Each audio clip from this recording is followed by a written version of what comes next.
Dr. Cliff Root Handler, and I have Sherry here. Sherry has had very chronic, severe neck pain, back pain, chronic myofasciitis, fibromyalgia, irritable bowel syndrome. I mean, she has a lot of stuff going on in her life, a lot of emotional issues, and there was no question that she knew she bruxed her teeth. She was grinding her teeth. So we just had a review, part one of the video on TMJ Pain Away. This is part two of TMJ Pain Away. So just tell me what's happened to you in the last week since you did the video. What did you get out of it? Well, I've been practicing the technique as I was taught, and I noticed a dramatic reduction of headaches. Good. And did it happen immediately or a couple days? Took about 2 or 3 days. 2 or 3 days. To really notice. Okay. Now, once you learned it, did you catch yourself clenching a lot? All the time. You found yourself clenching all the time? Yes. Okay, now, in the past when you caught yourself clenching, were you able to stop the clenching? No. No. Okay. And now that you've learned what we've just taught you, you're doing the technique, and what happens? It's a great technique. It's almost, as long as I remember the technique, it's automatic. The clenching starts, and I go into the technique, and it stops. Good. And now, in the week, your headaches have reduced dramatically. Yeah. Awesome. Okay. And we've also done the Asira remedy, and we'll get into that in 1 minute. And we just retested you, and the Asira basically came up with some systems that are still out of range, but definitely improved. One is the lymphatic system, which means that your body is cleansing. The other is the pancreas area. Now, it doesn't mean that you have pancreatic cancer, but it means that the pancreas isn't responding to stress. What's the pancreas do? It's good for producing digestive enzymes, which help for digestion, and you have a definitive digestive problem. Yes. It's also important for production of hormones, namely insulin, which is blood sugars, and you tend to have what I would call a pre-diabetic state. Then it comes up with the spleen meridian, and the spleen also relates to blood sugar metabolism and blood cleansing, and the urinary tract meridian, or the bladder meridian, and the bladder meridian is 100% all the back. In other words, when you have back pain, the bladder meridian is the most common one to be weak. So we're going to work on that. Under the filters, the #1 item was for digestive and health issues, and that zeroes right in on your primary secondary complaint. Your primary complaint coming in was headaches. Okay, the secondary complaint was just about everything else, but irritable bowel is definitely right at the top. And we also did some food allergies, which show you to be sensitive to ginger, cumin, ketchup, plums, and a variety of other items. And what you're going to do now is we're going to make you a new remedy, and you'll just stay clear of those particular foods for a minimum of 24 hours, but preferably for 3 days. When you take the remedy and you stay clear of the items, your body will clear the allergies, and then you'll be able to eat them normally, and that will reduce stress. Okay? So, part 2 of TMJ Pain Away is stress reduction. Stress comes chemical, emotional, and physical. Okay, the chemical aspect we're going to work with using the Asira to balance out your body's chemistry and reduce stress there. Clearing allergies is probably the most important because that just gets rid of inflammation and, again, stress. Okay, the physical portion we're going to work on with chiropractic to reduce structural issues that are going on in the neck and the back, and physical therapy. And so far, how do you feel with the adjustments and the therapies? Good.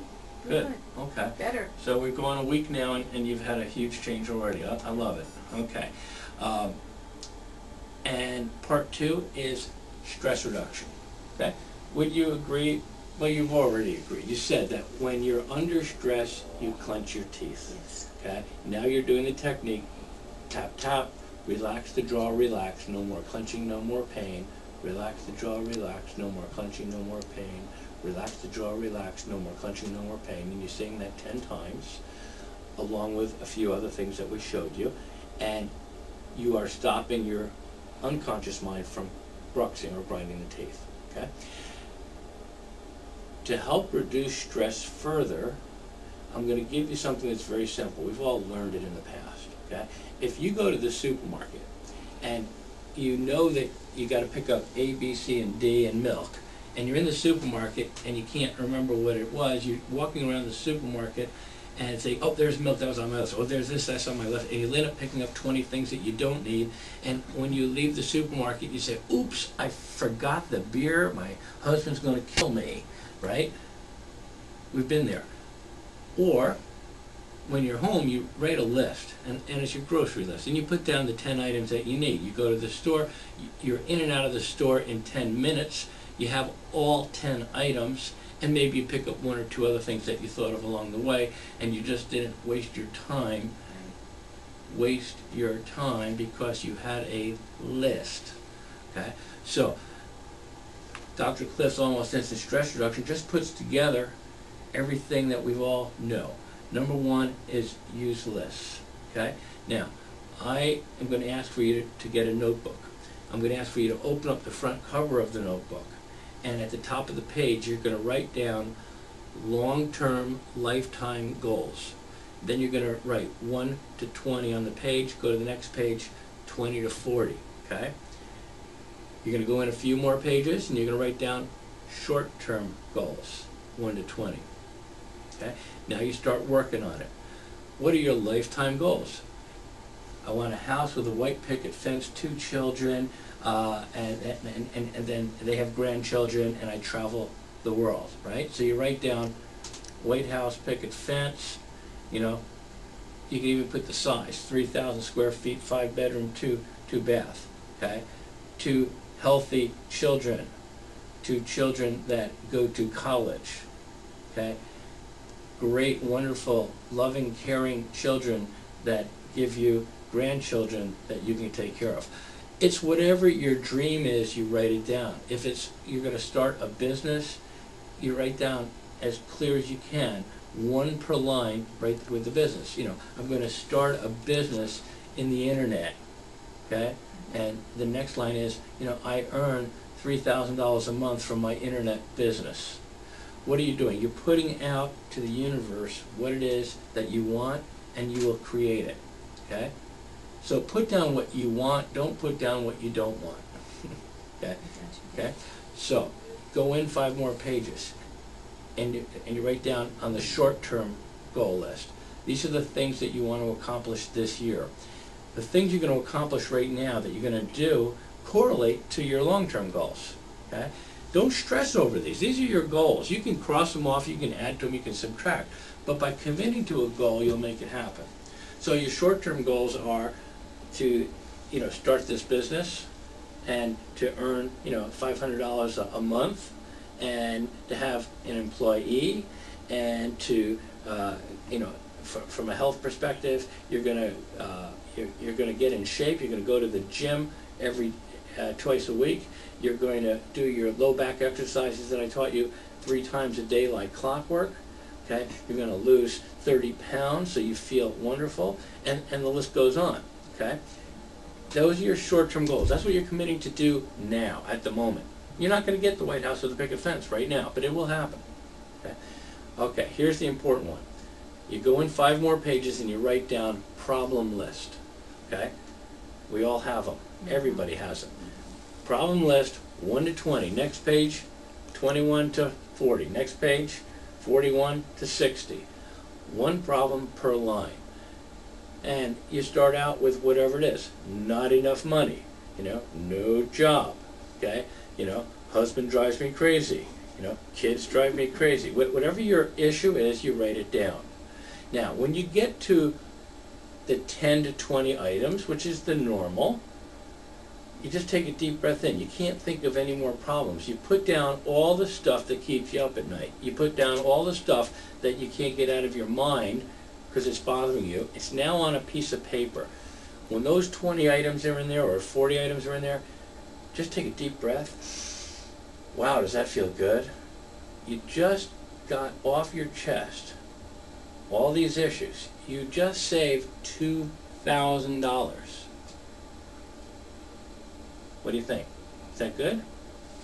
How do you save $2,000? Well, it would have taken you 20 sessions with a counselor at $100 a session to get those 20 items off of your chest. That's $2,000. That's when you start working with a therapist. But because you're doing it yourself, it's your list, it's your private little diary, you get it off real quick. I mean, it'll happen. in half an hour if you spend the half an hour. But now every day you can add to the list whatever bothers you.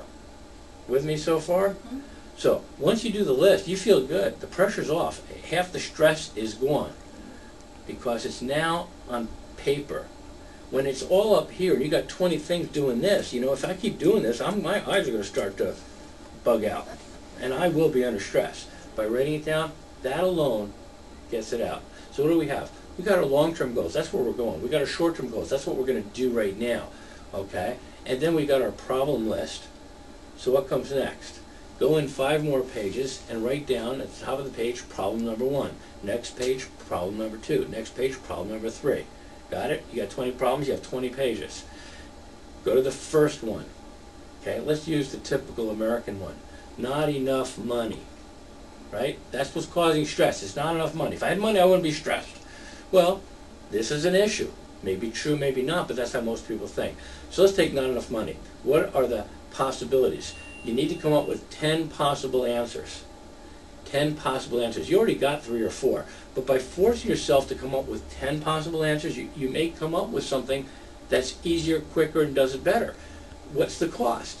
It's free. This is just your time. Okay? So 10 possible answers. 1, go back to school and get a better paying job. That takes time. 2, go out and get another job. 3, get a part-time job to pay off the credit card debt.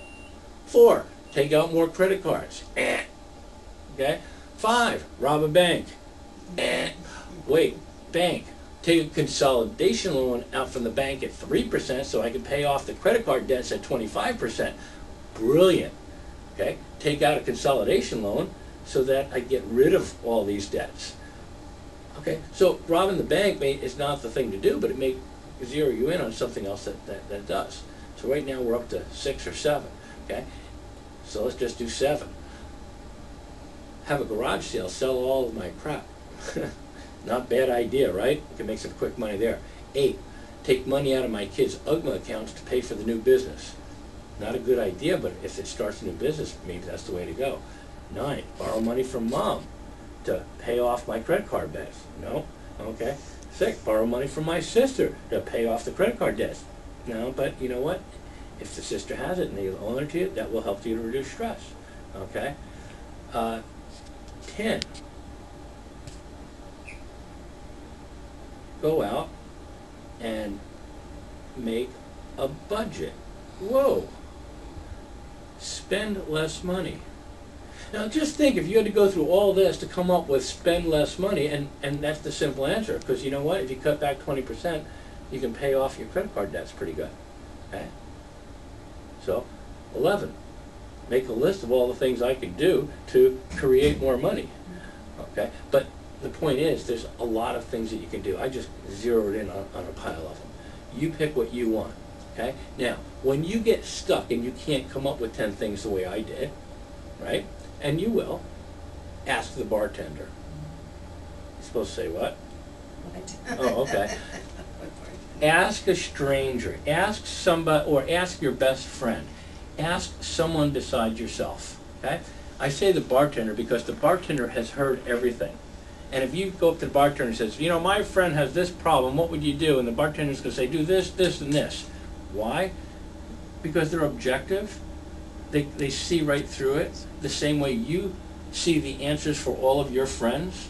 Your friend comes up to you, blah, blah, blah, blah, problem, and you say, you know, Jill, just do this, this, and this, it'll go away. And do they hear you? No, because they're in their emotions, okay? But by asking the bartender, you'll get the answers. Now, I didn't say do what the bartender says. When I say bartender, it's your best friend, it's your priest, it's your kids, it's your spouse, it's your coworkers. Ask the bartender, even a total stranger. Better, you ask somebody that knows you well. They'll give you answers, okay? Ask your mother. You may not like the answers, but your mother will probably have the right one for you.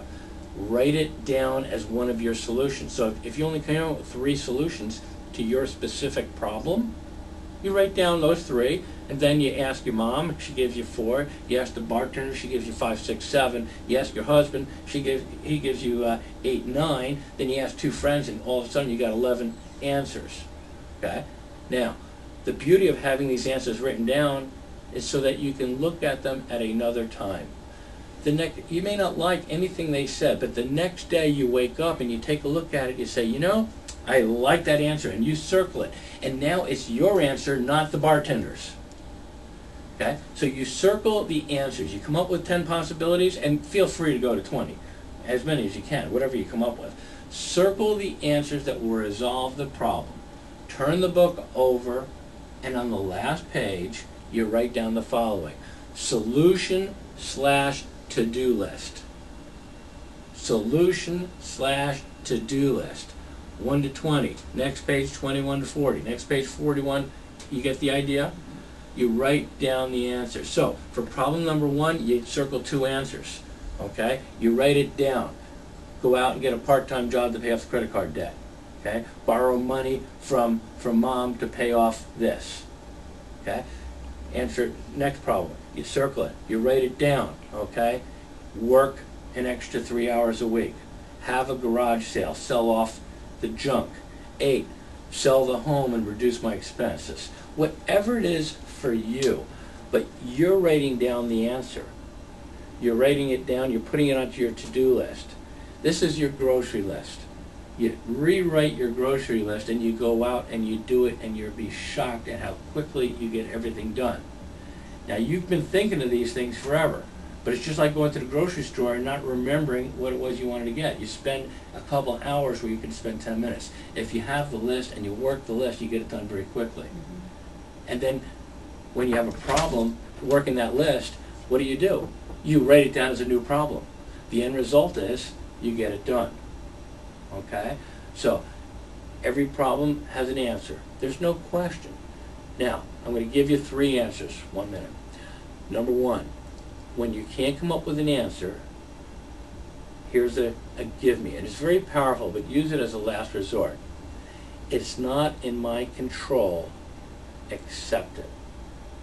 Okay, if your problem is that you're 5 foot and you want to be 6 foot, it's not within my control. Just accept it. Now, it doesn't mean you can't wear high heels. It doesn't mean you can't do all these other items, but accept it. Okay? Number 2, it's not in my control. Let God take care of it. Okay? You have a problem with other people? Vengefulness doesn't help. Let God take care of the venge, and you let it go. Okay? So accept it, move on, let God take care of it. Those are 2 very powerful answers, but use them as a backup and use it for everything that you do. That's part 2. You start doing it. We're going to review part 1, part 2, and then we're going to give you part 3 on the next visit, which includes exercises. Exercises are a good thing. Okay? We all know they're good. The question is, how do we get ourselves to do them if we're not doing them? Thank you.